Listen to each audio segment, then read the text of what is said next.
Hello, everybody. This is Gregory with 5-Minute Catholic Apologetics, where 5 minutes of your time may get you to the divine.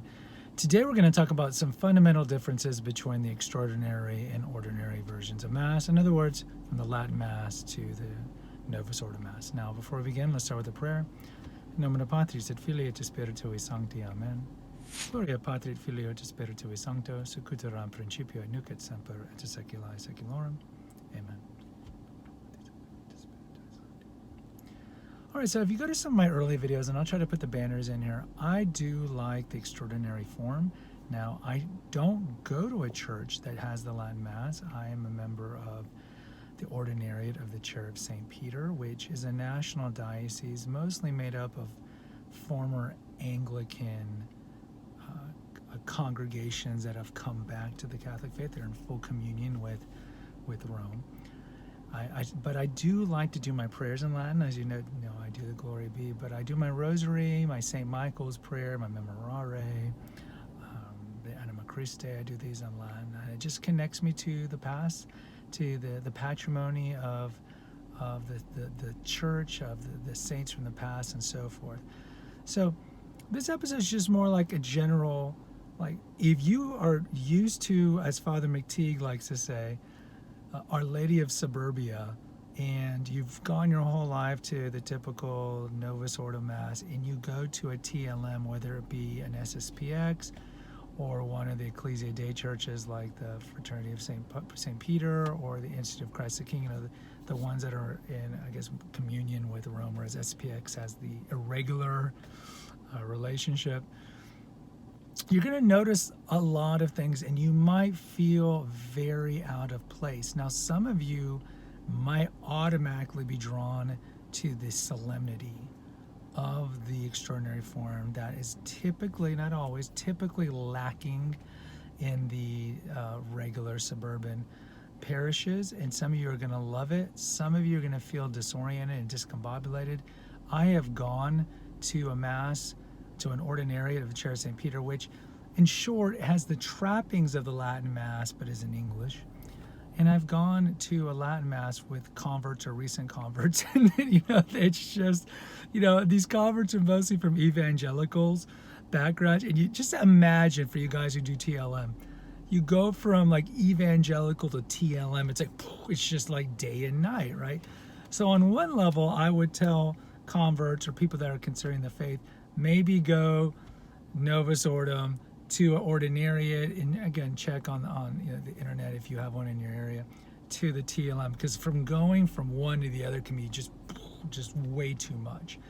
But for the typical Catholic who's always gone to a Novus Ordo Mass, and Novus Ordo was rolled out in 1969, if we're going from there to the TLM, what are some things you're going to notice? Well, first of all, you're going to notice the women typically dress very conservatively and virtuously. Maybe half will be wearing a chapel veil of some sort.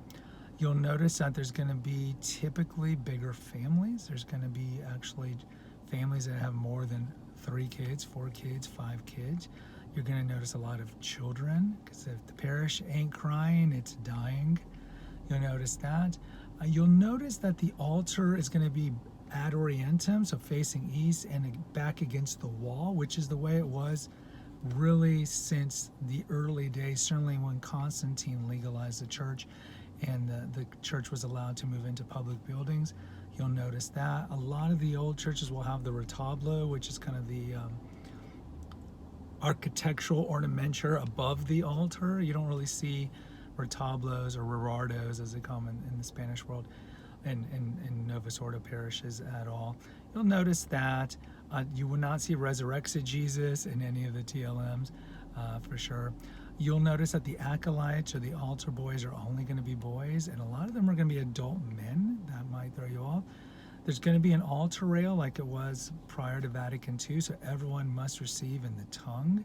Sometimes you'll see them do tincture, which they'll dip the blood of Christ they'll dip the body of Christ into the chalice, so you'll get both species under one kind. Sometimes you'll see that.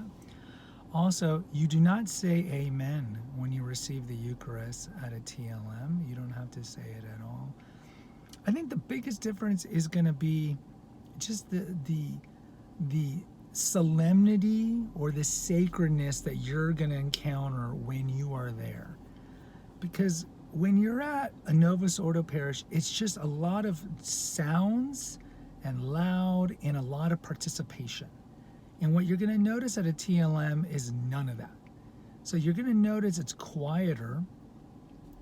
You're going to notice there's not as much of the participation. So in a Novus Ordo parish, the priest will say something, we have to recite something. The priest says something, we have to say something. There's a lot of vocal stuff that we're doing. It's much more participatory. In the TLM, it's not. For example, the peace. There's no peace. I mean, there's no like, peace be with you, peace. The Eucharistic prayers. You don't even hear the Eucharistic prayers. Because on one level, why do we need to hear it? Because we're not confecting the Eucharist. We're not transubstantiating the priest. So why do we really need to hear it? Even the Our Father, you might not hear. Just a lot of differences. A lot of the prayers are done silently by the priest. So when you're coming into this milieu, you'll notice like, well, what am I doing? It's very quiet. I'm not really having to participate. And I think this is a good thing because it really allows you to focus on the overall sacrifice of the Holy Mass. Certainly you're not going to hear it called a Eucharistic meal or a banquet. You'll really get to deal with the sacrifice. And so my advice to you is you'll always find the missal, the 1962 missal in these churches. Don't try to follow along with English with the Latin, because you'll see the Latin on one side with the English kind of following on. You're going to get lost because a lot of the prayers, you're not hearing the priest sing, and he's saying it really fast and mumbling. So what I would do is just experience it. Just immerse yourself in the TLM and just watch the spectacle, watch the ceremony, the procedure, the little things that's going on the altar that you don't notice. How they kiss things, how they put in the incense, all these like little things. The beauty of the kind of the ceremony of the sacrifice of the Mass is just gorgeous. Don't get with the missal and just don't worry about repeating the words that need to be repeated, because you're going to get lost, you'll be confused and discombobulated. So I would just tell you, just focus, just watch everything, just enjoy it. Also, you notice the music is typically going to be a cappella, or it might be like a little like very small organ note, and then all the music's going to be essentially I don't know the musical term for it, but it's going to be either sung like one voice or two or three voices. A lot of it, of course, it's going to be done in Latin. But it's none of the, Glory and Praise Volume 2 music. You're certainly not going to have drums and guitar and bass, all that. You will not have any of that at all. It's very kind of low-key, solemn music and Latin. The other thing you're going to notice is the readings are not done in the vernacular. The readings in the Latin Mass is the same reading every time. But in the homily, which is done in English, the homily, the priest will read the readings for the day. So he'll read typically it's the epistle, and then we'll stand up and he'll read the gospel in English. So he'll do these in English for the day, and then we sit down. Then he'll do his homily. So you'll notice that too. It's not like the TLM doesn't have a rotating gospel reading like we kind of have in the ordinary form. It's essentially the same reading that they do, that you're not even like knowing it's going on necessarily, but for the actual like reading of the week, then the priest will read it, the New Testament, the epistle reading, and then the gospel reading, and then the sermon, the homily can be based on the readings or based on whatever the priest wants to talk about. So I know this episode's gone long because it is a stark contrast. And what I would tell people is, if you are interested in going to the TLM, and the TLM with Pope Francis recently has been kind of persecuting the Latin Mass. There's more restrictions, like for example now priests they can't mention in the bulletin that they have a traditional Latin Mass in their parish.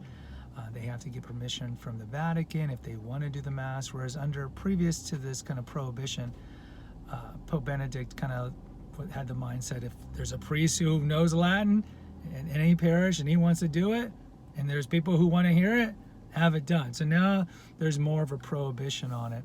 But if any of you are curious about it, I would definitely try, just so you can see the stark contrast between the English Mass, if you're in America and watching this, between the Mass in English, the Novus Ordo Mass, and in all the things that it does compared to the Latin Mass. And sure, the Latin Mass is not going to have extraordinary ministers of Holy Communion. Only the priest and the deacon and maybe the head acolyte will administer it. It's not going to have really any female participation at all. You're not really going to see any of that. And many times at the end, which is still part of the extraordinary form rubric, you'll have the last gospel read, the first 10 or 11 verses of the Gospel of John. You might have the prayer of St. Michael read. And these were two things that used to be done prior to Vatican II that were removed from the Sunday Masses, at least, at the ordinary form of the English Mass. So guys, these are a couple of things. Please post in the comments. Let me know. Did you used to go to English Mass and now you go to TLM? Do you go to the ordinary? I'd love to hear from you. Hit the notifications so these episodes come direct to you and share with others. Until next time, take care, God bless, and pray.